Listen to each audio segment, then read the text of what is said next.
Hello विद्यार्थियों। अबला जीवन हाय तुम्हारी यही कहानी, आंचल में है दूध और आंखों में है पानी।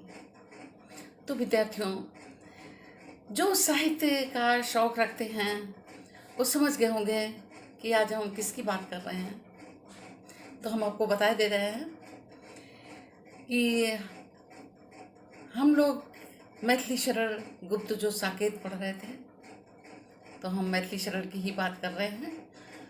और यह जो पंक्तियां हैं ये यशोधरा इनकी रचना है मैथिली शरण गुप्त की, वहाँ से लिया है। मैथिली शरण गुप्त ने अपनी जो काव्य में स्थान दिया है वो सांस्कृतिक गरिमा को महत्व देते हुए किसानों, नारियों और दलितों की पीड़ा का वास्तविक उन्होंने वर्णन किया है। साकेत में भी उर्मिला को केंद्र बिंदु बनाकर उनके विरह का बहुत ही अच्छा वर्णन किया है इन्होंने। उत्तर रामचरित में भी है, परंतु वो कहते हैं कि इतना अच्छा वर्णन नहीं है।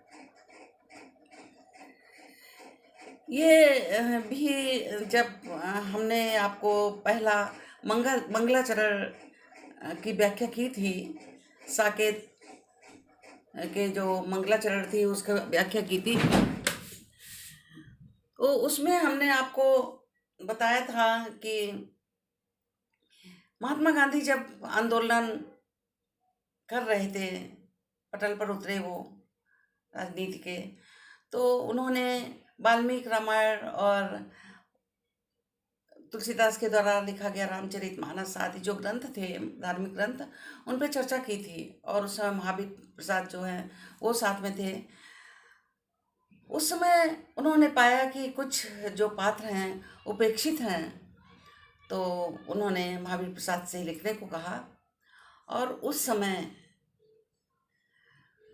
महावीर प्रसाद द्विवेदी ने कवियों की नारी विषयक उदासीनता इस शीर्षक को लेकर के रचना की, जो प्रकाशित होने के बाद में मैथिली शरण गुप्त ने पढ़ी और ये बहुत प्रभावित हुए।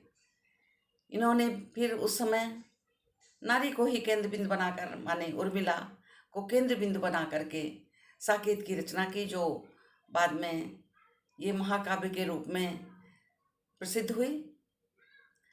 उसी का आजकल हम लोग पढ़ रहे हैं। और आज उनका विरह जो 7वां सर्ग है उसमें विरह का आरंभ आज से हम आरंभ करेंगे। तो चलिए हम आरंभ करते हैं।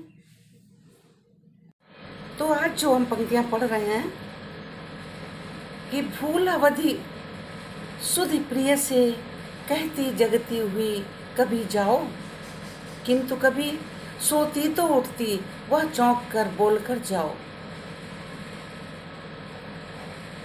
इन पंक्तियों का हम विस्तृत रूप से व्याख्या करेंगे। बहुत ही हृदय स्पर्शी पंक्तियां हैं।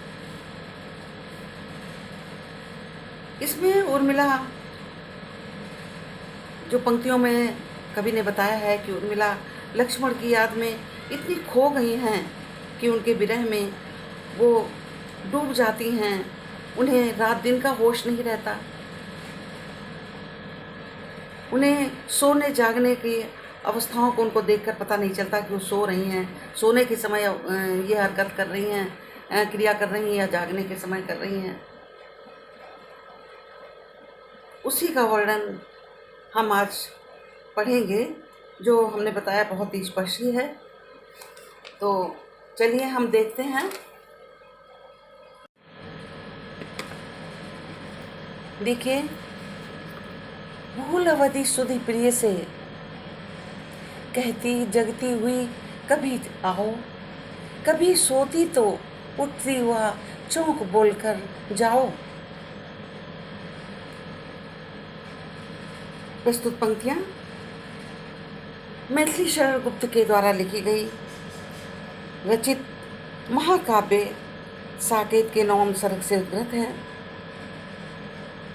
इसमें राष्ट्रकवि मैथिली शरण गुप्त ने उर्मिला के जागृत अवस्था और सोने की जो उर्मिला विरह अवस्था में अजीब सी क्रियाएं कर रही हैं वो बहुत ही हृदय स्पर्शी हैं। उन्हीं इन्हीं अवस्था का योगिनी उर्मिला की जागृत और स्वप्न अवस्था का वर्णन इन पंक्तियों में हुआ है। क्या है? भूल अवधि सुध प्रिय से। कवि कह रहा है, कवि मैथिली शरण गुप्त कहते हैं कि जब 14 वर्ष के वनवास के समय लक्ष्मण अपने बड़े भाई राम के साथ उनकी सेवा के लिए चले जाते हैं तो उर्मिला महल में सबके साथ रहते हुए भी अकेला महसूस करती हैं और वो महसूस करती हैं उनकी दशा अजीब हो जाती है। कवि कहता है कि वो विरह अवस्था में बड़ी ही हृदय स्पर्शी क्रियाएं करती हैं।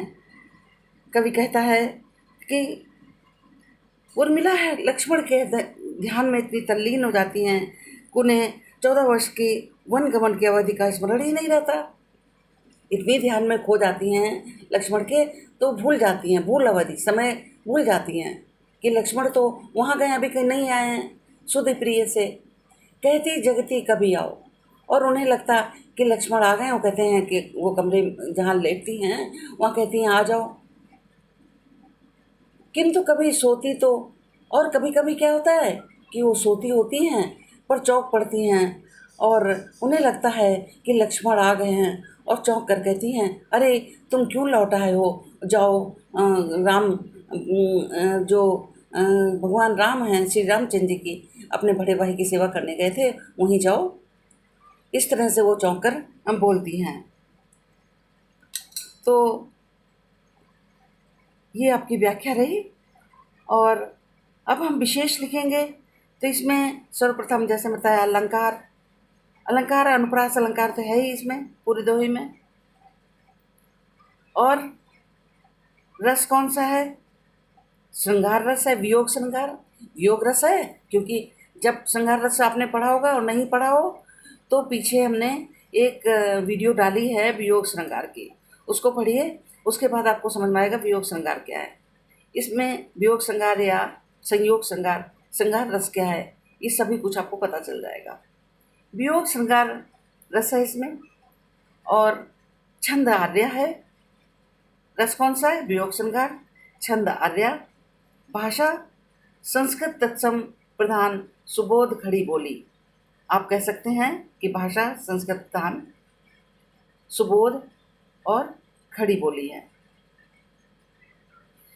रस हो गया, छंद हो गई, भाषा हो गई। और एक पॉइंट कर सकते हैं जो आपने प्रसंग में लिखा था कि इन पंक्तियों में कवि ने विरहड़ी उर्मिला के विरह अवस्था का हृदय स्पर्शी वर्णन किया है। और एक अलंकार और कर सकते हैं यहाँ पर कि पूरे दोहे में वियोगिनी उर्मिला के स्वाभाविक वर्णन होने से, स्वाभाविक वर्णन है विरह में का स्वाभाविक वर्णन है, अतः यहाँ पर स्वभावोक्ति अलंकार भी कह सकते हैं, अनुप्रास अलंकार और स्वभावोक्ति अलंकार। तो 2 अलंकार हो गए इसमें, अनुप्रास अलंकार और स्वभावोक्ति अलंकार। ये आपका था विशेष। तो विद्यार्थियों, ये आपकी आज की जो व्याख्या थी ये समाप्त हुई। आप इसको सुनिए और आपसे हम बार बार कहते हैं कि आप कमेंट और अवश्य करिए, कमेंट के द्वारा बताइए आपको कैसा लगा। चलिए आगे मिलते हैं, धन्यवाद।